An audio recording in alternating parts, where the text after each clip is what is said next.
LSU coming to Nashville, playing Vanderbilt. Go ahead. Before I tell you the line here, maybe you're seeing on the lower third if you're watching right now, but if you're listening on podcast, go ahead and guess what the line is. I'll give you like a couple seconds to guess. Vanderbilt -2.5.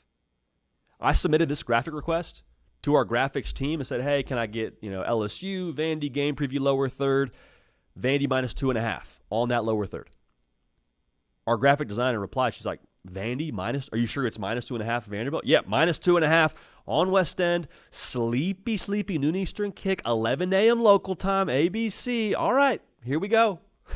Here we go. LSU coming off a spot where you feel like you got your mojo back a little bit offensively. Caden Durham's out here breaking arm tackles, making grown men look like little boys. This is kind of a now here we go segment or moment, if you will, for LSU.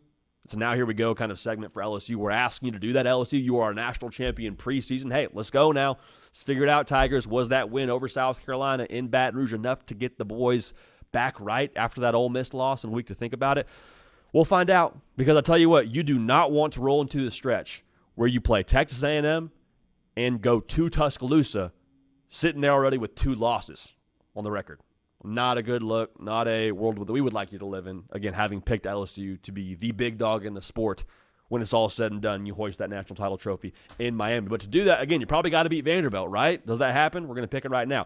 Vanderbilt, I love everything about this spot for y'all. And forget the fact that you have the Pavia brothers there wilding out. Forget the fact that you'll have Diego Pavia with the home crowd at his back.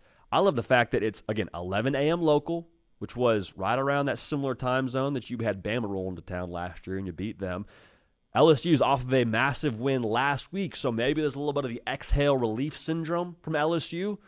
Never a good world to be living in when you go play against Vanderbilt at their place. Also, Vandy is off a bye. Licking your wounds a little bit from the Alabama loss, some self-scouting, some introspection. I like that spot for Vandy a lot, and that makes this thing super interesting. It makes sense that Vandy's favored by 2.5, to be real now.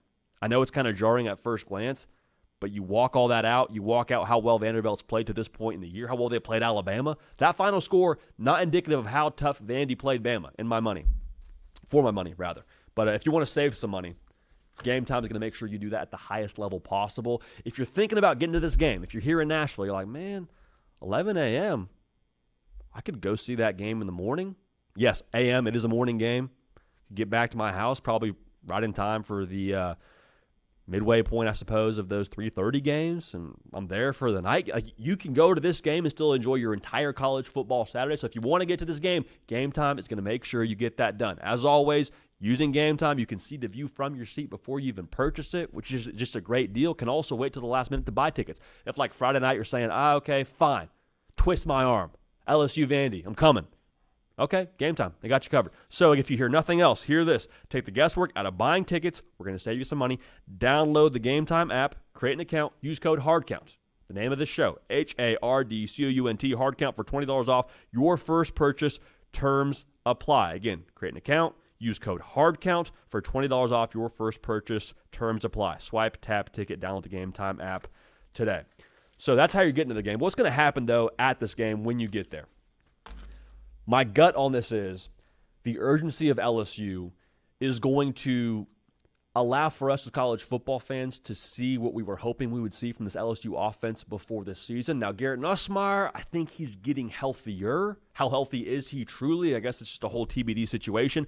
But I think that LSU's weapons downfield will have some success against Vanderbilt. One, again, they have to. Two, that's where the most opportunity for my money is against this Vandy defense.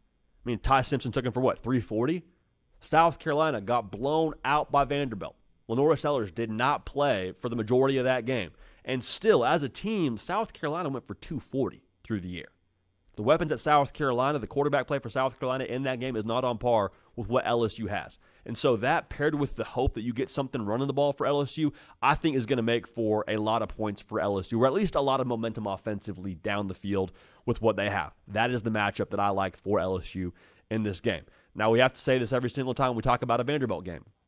What their offense forces you to do, it's very modern triple option, RPO-ish. It forces you to, one, not get bored playing physical defense on the perimeter, and two, it forces you to be disciplined.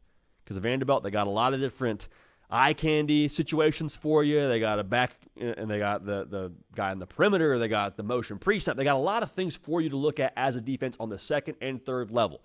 So if you fall asleep at the wheel, or you get a little bit aggressive on a action to the outside, or you bite on that dive a little bit too quickly, that is how you get gashed by this Vandy offense. And they're fine kind of lulling you to sleep for the first half.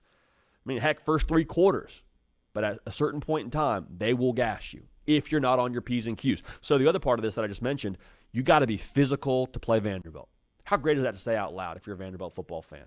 How great is that to say you have to be physical, pack a lunch, bring your hard hat and lunch pail whenever you play Vanderbilt on the defensive side of the ball?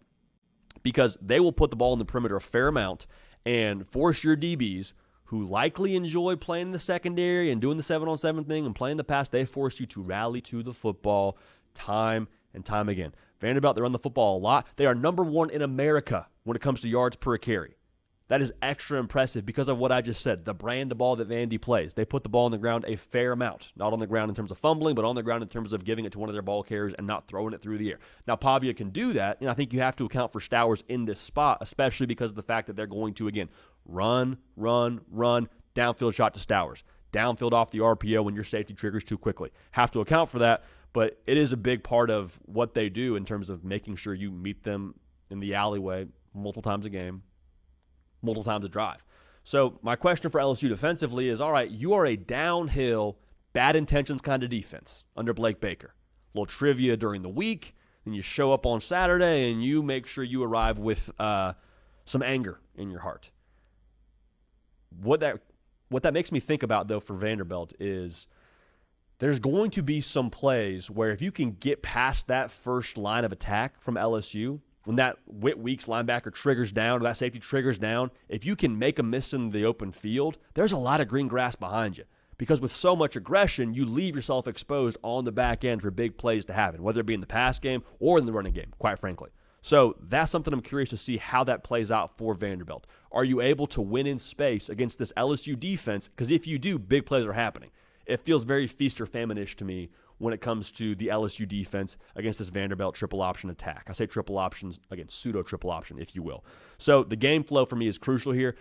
Vanderbilt, you got to play with some leverage in this spot. Like, I don't think you go down 10-0, 13-0 at your place and climb back into this game. That's not what your offense is built to do.